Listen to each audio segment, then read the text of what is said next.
জুলাই আগস্টের অভ্যুত্থানের ব্যর্থ হওয়ার অর্থ কি দাঁড়ায়? ভারতীয়রা আবার আষ্টে পৃষ্ঠে বাংলাদেশে চেপে বসবে?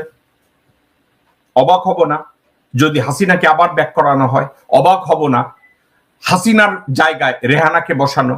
আমি অবাক হব না আওয়ামী ভারতীয় লেসপন্সাররা আবার আপনাদের ঘাড়ের উপরে বসবে। জুলাই আগস্টের অভ্যুত্থানকে যদি আমরা ধরেই নাই ব্যর্থ হয়েছে, তাইলে আমরা কোনটাকে ওয়েলকাম করছি? আমরা ওয়েলকাম করছি ভারতীয় লেসপন্সারদেরকে। আমাদের একটা কথা ভুললে চলবে না, বাংলাদেশে নিযুক্ত ভারতীয় চুতমারানি বাংলাদেশে এখন নেই, এবং তার বাংলাদেশে শেখ পরিবারের কোন কুকুর, শেখ পরিবারের মানুষরূপী কোন হারামজাদা গণভবন বঙ্গভবনে বসবে না। It should be hour mindset. July আগস্টের সবচেয়ে অভ্যুত্থানের সবচেয়ে সফলতা কুত্তা মুজিব পরিবারের কোন লোক এই মুহূর্তে ক্ষমতায় নাই except general Waker.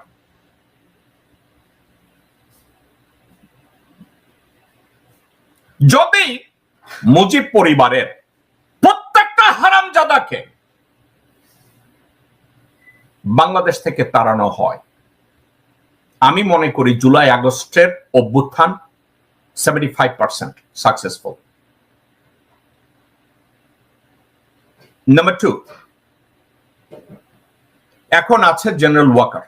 General Waker নৌবাহিনীর প্রধান, বিমান বাহিনীর প্রধান, এদের নামও আমি জানি না, জানলেও আমার মনে রাখার মতো ইচ্ছা নাই।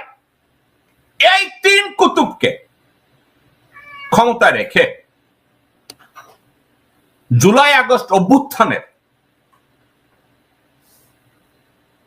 যে অর্জন, এই অর্জনে সফলতা আসবে না। আমি প্রথমেই বলেছি, এই অভ্যুত্থানকে সফল করার মূল চাবিকাঠি হবে ছাত্র এবং জনতাকে রাস্তার দখল রাখতে হবে। এই কথাটা আমি সবসময় বলেছি।